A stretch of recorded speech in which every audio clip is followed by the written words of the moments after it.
मुनि अष्टावक्र राजा जनक से आगे कहते हैं, मुक्तो यथा स्थिति स्वस्थः कृत कर्तव्य निर्वृतः समः सर्वत्र वै तृष्ण्यान् न स्मर्ति अकृतम कृतम।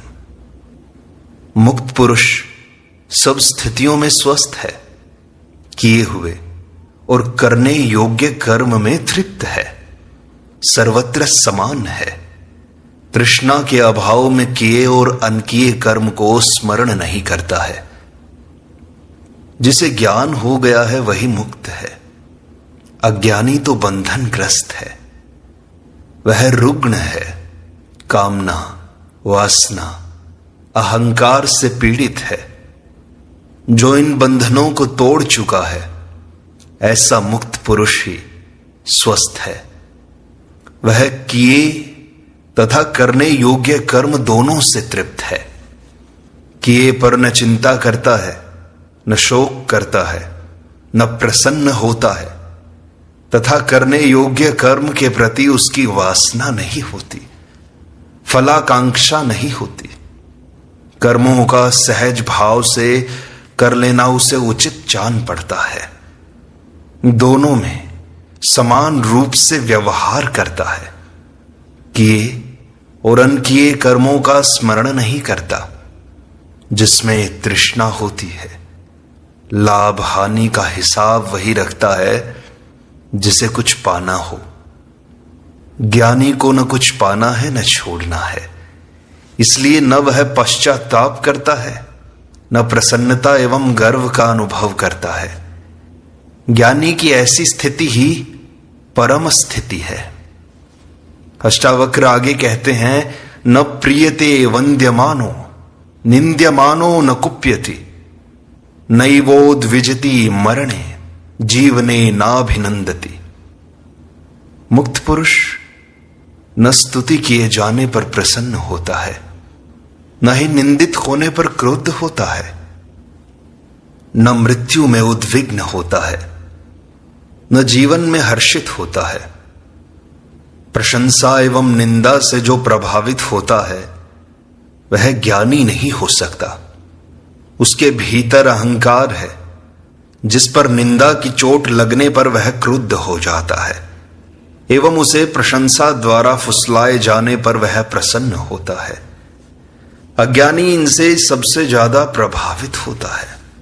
मुक्त पुरुष न तो मृत्यु के समय उद्विग्न होता है, क्योंकि वह उसे स्वाभाविक मानता है, सृष्टि का नियम मानता है, ना ही वह जीवन से हर्षित होता है।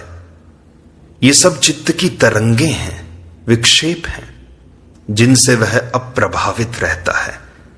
ऐसा ज्ञानी ही मुक्त है। ज्ञानी आत्मा में जीता है जो नित्य है, अमृत है, उसकी मृत्यु होती ही नहीं है। शरीर में जीने वाले अज्ञानी की ही मृत्यु होती है, इसलिए वही मृत्यु से भयभीत होता है। अष्टावक्र आगे कहते हैं, न धावती जना कीरणम नारण्यम उपशांतधीहि यथा तथा यत्र तत्र सम एव अवतिष्ठते। शांत बुद्धि वाला पुरुष न लोगों से भरे नगर की ओर भागता है, न ही वन की ओर भागता है। वह सभी स्थिति और सभी स्थान में समभाव से ही स्थित रहता है। भाग दौड़ वही करता है जिसे कुछ पाना है, जिसमें वासना है, तृष्णा है। यह वासना चाहे संसार की हो या मोक्ष की, वासना ही तो है। जिस ज्ञानी से उस परम तत्व को जानने का लाभ लिया है, जिसे आत्मानुभव हो गया, जिसे परम मिल गया, जो मुक्त हो गया, उसकी सारी भाग दौड़ समाप्त हो जाती है। उसकी सारी इच्छाएं, आकांक्षाएं समाप्त हो जाती हैं। उसे सृष्टि में एकत्व का अनुभव हो जाता है, जिससे उसमें समभाव पैदा हो जाता है। ऐसा ज्ञानी शांत बुद्धि वाला हो जाता है। वह सभी स्थानों पर तथा सभी स्थितियों में समान भाव से अवस्थित रहता है, चाहे वह नगर हो या वन, भीड़ भाड़ वाला स्थान हो या सुनसान स्थान, महल में रहे या झोपड़ी में, कोई अंतर नहीं आता।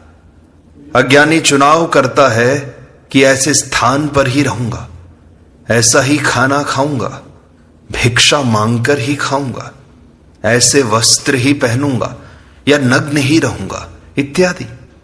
किंतु ज्ञानी चुनाव रहित हो जाता है, जो है उसी में राजी है, वह उपकरण मात्र हो जाता है।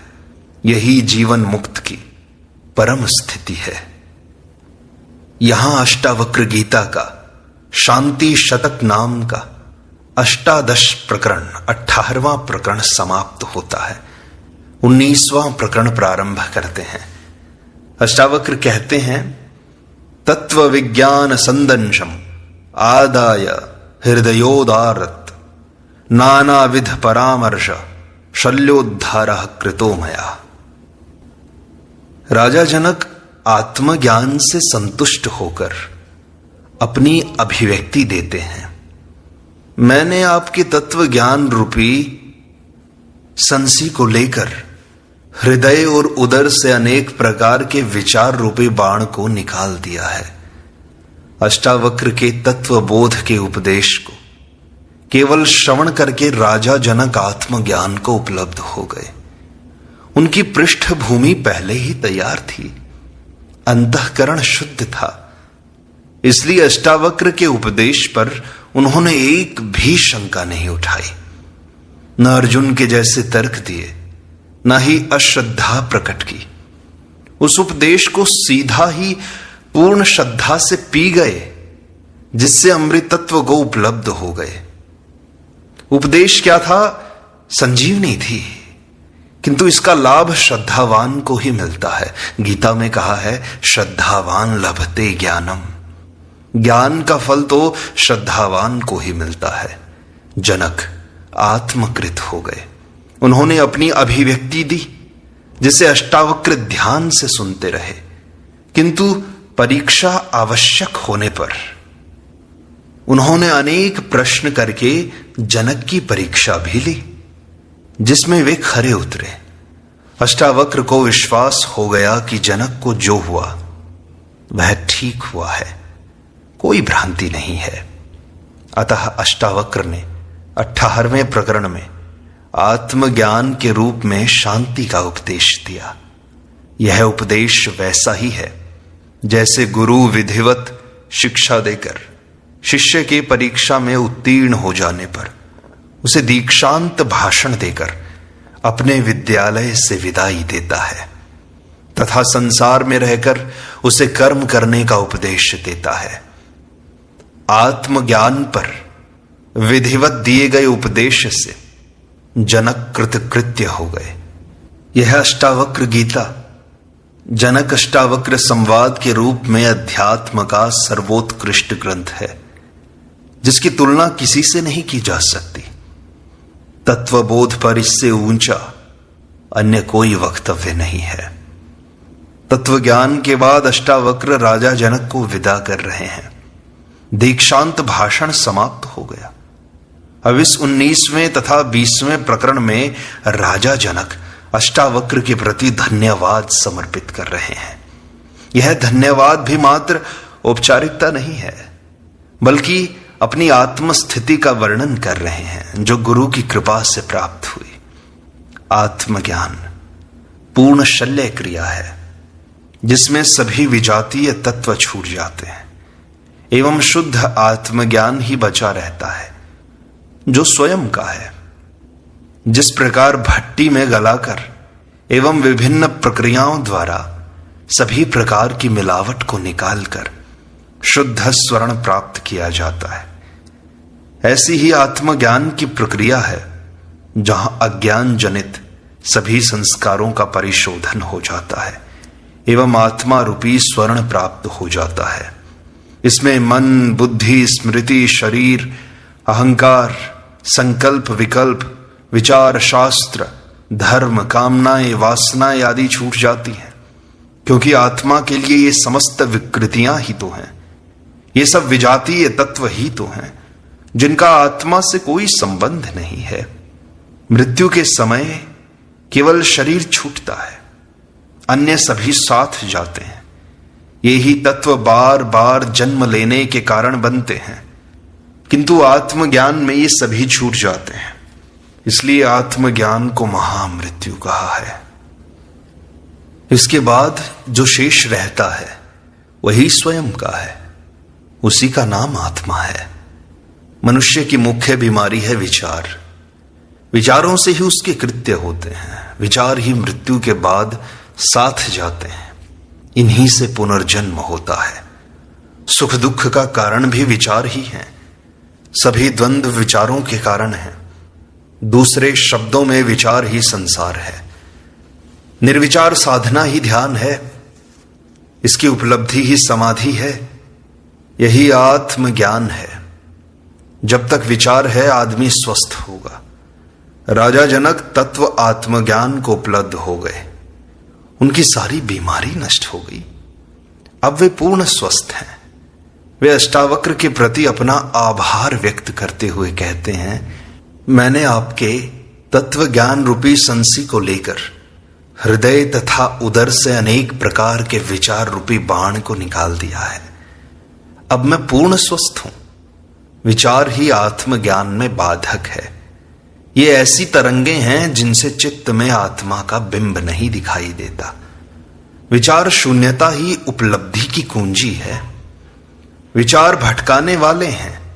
आत्मा विस्मृत मात्र है। उसे निर्विचार स्थिति से ही पुनः स्मरण में लाया जा सकता है।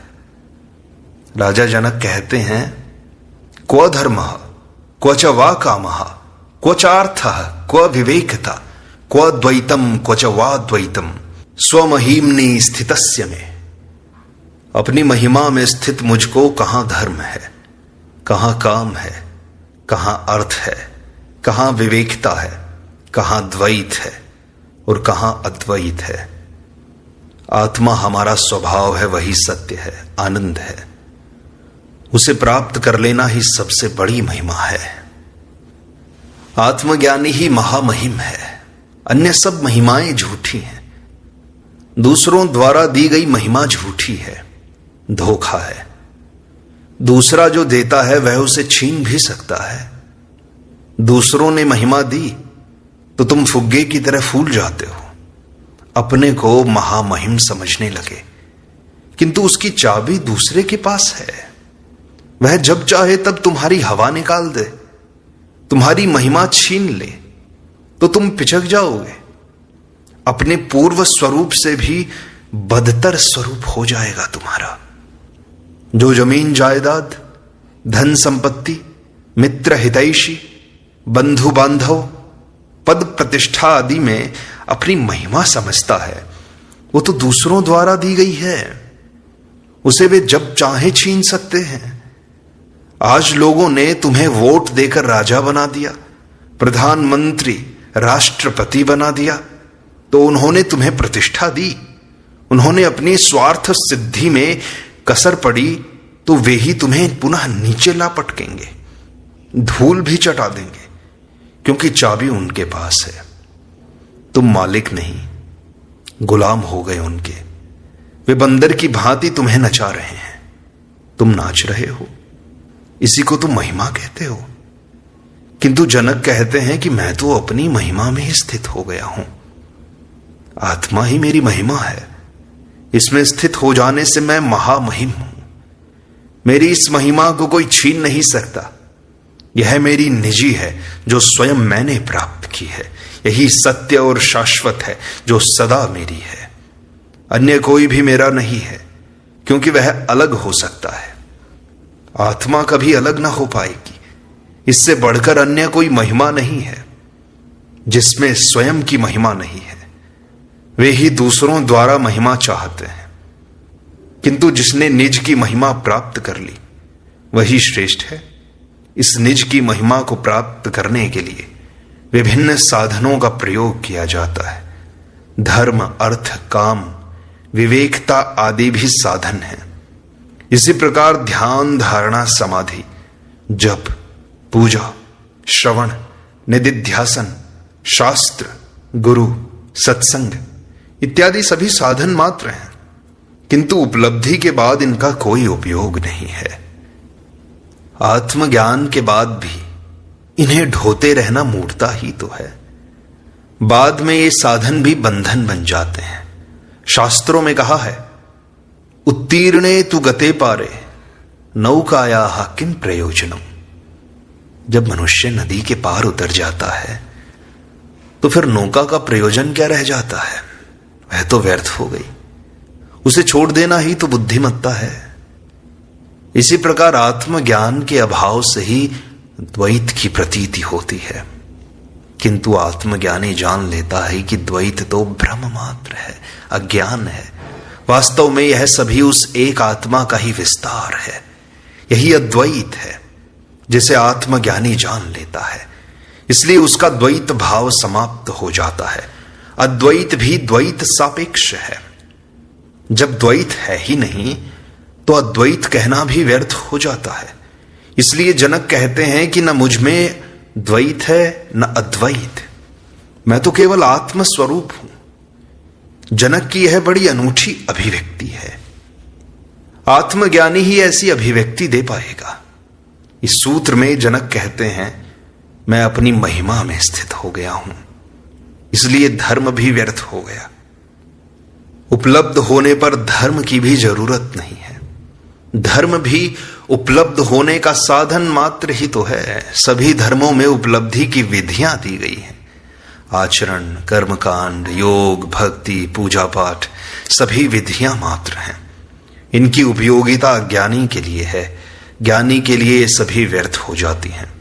धर्म का अर्थ किसी संगठन, संप्रदाय, मजहब आदि से नहीं है, बल्कि जो विधि आत्मज्ञान की ओर ले जाती है वही धर्म है। इसलिए वह साधन भी है। राजा जनक अष्टावक्र से कहते हैं, क्व भूतम भविष्यत् था वर्तमान अपि क्व वा क्व देशः क्व च वा नित्यम स्वमहिम्नि स्थितस्य में। नित्य अपनी महिमा में स्थित हुए मुझको कहां भूत है, कहां भविष्य है, अथवा कहां वर्तमान है, या देश भी कहां है। स्थान और समय का बंधन अज्ञानी को ही होता है। आत्मज्ञानी इसकी परिधि से बाहर हो जाता है। आत्मा नित्य है, शाश्वत है, अजन्मा है, निराकार है, निर्लिप्त है। अतः उसके लिए भूत, भविष्य और वर्तमान है ही नहीं। वह सर्वत्र व्याप्त है। वह पहले भी थी, आज भी है, आगे भी रहेगी। उसका विनाश होता ही नहीं। सृष्टि नष्ट हो जाए तो भी रहेगी। सृष्टि नहीं थी तब भी थी। इसलिए जिस ज्ञानी ने आत्मा को जान लिया उसने ब्रह्म को जान लिया। वह ब्रह्मवत हो गया। जनक यही कह रहे हैं कि मैं आत्मवत हो गया। इसलिए आत्मा की महिमा ही मेरी महिमा है। जनक कहते हैं, को आत्मा को च वा अनात्मा को शुभम को वा शुभम तथा को चिंता क्व वा चिंता स्वमहिम्नि स्थितस्य में। अपनी महिमा में स्थित हुए मुझको कहां आत्मा है और कहां अनात्मा, कहां शुभ है, कहां अशुभ, कहां चिंता है अथवा कहां अचिंता है। आत्मा, परमात्मा, ईश्वर, ब्रह्म आदि नाम देने से ही अनेक भ्रांतियां पैदा हो गई हैं। जैसे ये कोई पदार्थ है, कोई तत्व है जिसे देखा जा सकता है, जाना जा सकता है, पाया जा सकता है। किंतु जो ध्यान की गहराई में गए हैं उन्होंने ऐसा कुछ जाना नहीं, न देखा, न पाया, किंतु अभिव्यक्ति के लिए उन्होंने नाम दे दिए जिससे भ्रांति हो गई, सत्य लुप्त हो गया।